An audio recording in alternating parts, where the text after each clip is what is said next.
you like me to do a dance for you? Oh my God.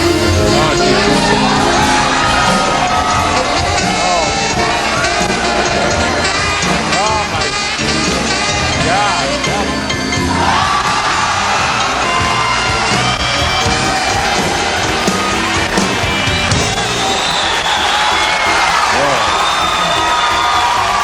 Listen, the last time you were here, you did something. I still, I start to yammer. Have you been having the same thing that I have, that everyone's just talking about it, and every person? A lot of people, yeah. And what is the response you get from having done that? All positive, Yeah. which is great. You know, I thank people for enjoying that, because I enjoyed I'll tell it. you how. I hope I'm still on the list. Well, you're who I wanted to please the That was very nice. And you did it because it was my birthday. Because when I was younger, I was so uncomfortable in my skin. I thought my body was a morbid concept that I was totally not at one with, So to finally feel so free. When she went on Letterman, she was telling him about the fact that she had strips a couple nights before. And the next thing you know, she jumps up on the desk and flashes him. Only a really likable person could get away with that. She can get away with it because somehow it's not dirty. It just isn't. It's like cute and, Coquettish, yeah. Drew, in that period of her life, was embracing her womanhood. When you did that, was that calculated? Did you know? It wasn't. So spontaneous.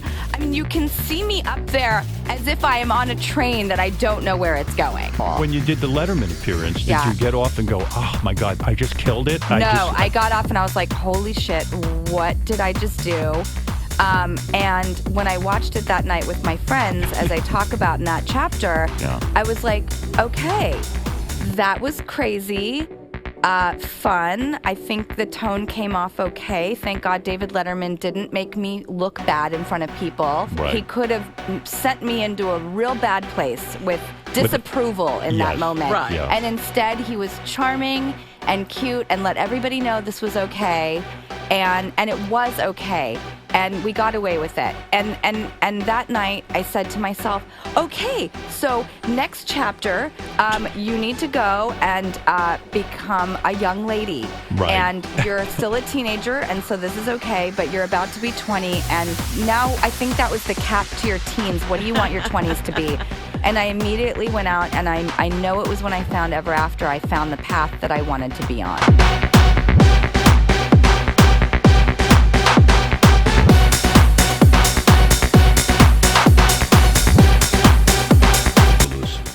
Drew wanted to be in Everybody Says I Love You primarily because Woody Allen was directing it. The role that she played was a very uptight, buttoned up to here and perfectly coiffed young woman, and Drew was exactly the opposite of that.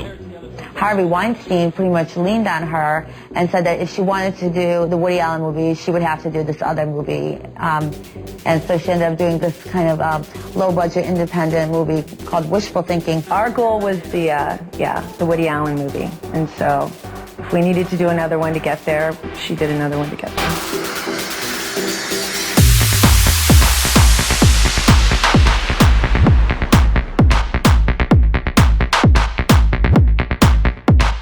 We just sort of met and became friends quickly in a small environment, and then she really asked me to go and start working with her at this company, Flower Films. So I thought, why not? I work with two of the greatest women, and that is Nancy Jerome and Kim Greitzer, and the three of us together are totally a creative pool, and it is equal, and I couldn't do it without them. So we were handling everything from reading the scripts that came in to redoing the tile, and I sort of just did anything and everything I could just to hit the ground running. I definitely have another side to me that is business savvy and that loves to be able to get in there, with a bunch of men and have a group of women that are totally on it and that have great ideas and are getting things accomplished in this world. And they started it out of her house. They did. And they Out of the laundry room. Right, we're like these two silly girls who have way too much ambition for our own good, and who really just want to accomplish things in life and live out our dreams. Playboy wanted to do a cover, and she thought it would be fun. And of course, She looked incredible. It was very good for her. Everybody in the world went, whoa.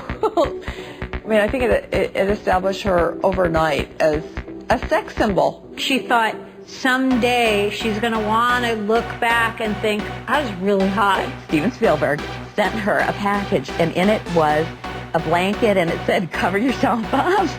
And then he had his visual effects department airbrush her photos in Playboy so that she was clothed. I'm glad that I'll be older one day and looking back at things with fondness instead of going, oh, I just missed that boat. I didn't get to do that. I didn't yeah. Two things. Do you mind two things before we go to commercial? First of all, do you have that blouse properly buttoned? That's the first thing. And do you mind if I touch your head? You might just, oh man, this is something here. We have to go back to Drew Barrymore. Very nice.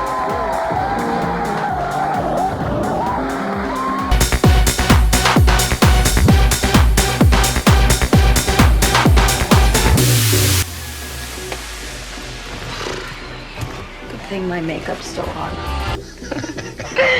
Basically, in a nutshell, she said, if you ever beep with my kid again, I'll beeping rip your beeping neck off. Gotcha.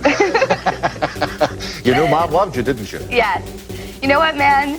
I'll tell you, every kid wants their parent to do that for them, even if it's once or a million times in this world.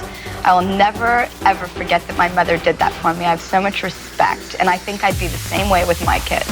You know, don't hurt the other kids, but stick up for your kid, you know?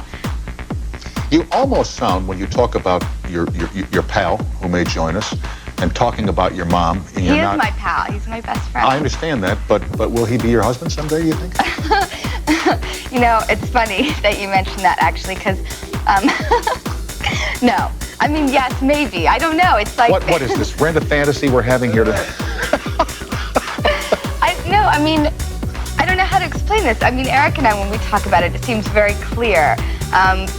We're just happy being together, you know? I don't think we wouldn't marry each other, and it's not to say that someday we won't. No, but I find it interesting that you talk about what kind of a mom you'd be when you talk about your mom. Yeah. I just think that's neat. Well, there are definitely elements about her that I will definitely take from my child, and there are elements that I won't, that I've learned from, you know? And that's what it's really all about, is trying to, you know, take the good and break the patterns, you know?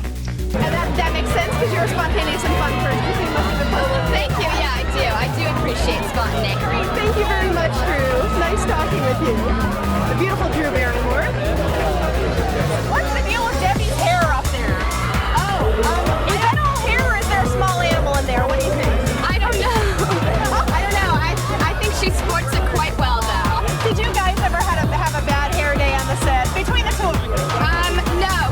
Debbie and I really get along well. We had a great time doing this together. So, was there a new friendship formed then from working together? Definitely. Absolutely. Good deal. Good deal. How did you decide what to put in the book and what to leave out? Well, I think, you know, just like with all, you know, disclosure of anything, there's a point where you have to cut it off, because if you don't remain a certain sense of privacy, you will go nuts. Right. And that's what I mean by that's the hardest part of my job, is that, you know, my life since the day I was 6 years old has basically been an open book. And, you know, in that it has been very challenging and a lot of hurdles, I should say, to get through. But it's prepared me for now, because, you know, my career stopped for a certain point and no one, you know, looked in my direction. And now it's, you know, been happening again over the last couple of years. And it's made me come to an incredible conclusion, which is to be, you know, and I learned this through life experiences, is that remain humble, don't have an ego, they're totally disgusting, and always be grateful for what you have, you know? And it's strange in some self-serving way, it's more gratifying.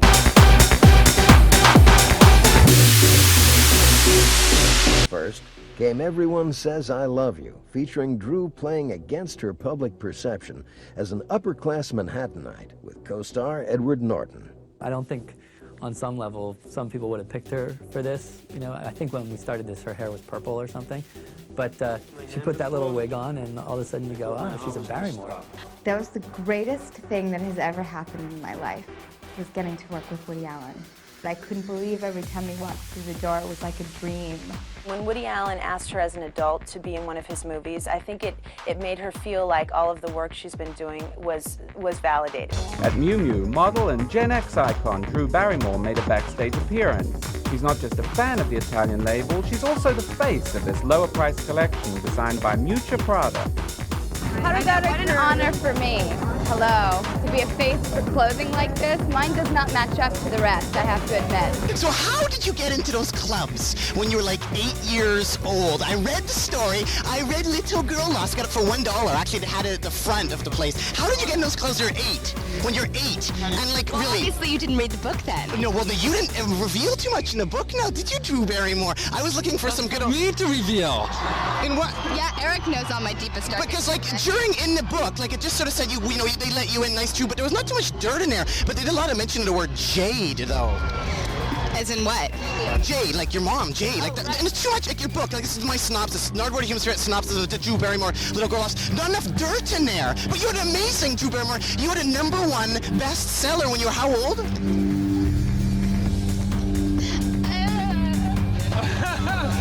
Melissa has something to ask you, Drew Barrymore. It's something about the waters and the stars and the tits. Oh, see, ultimately.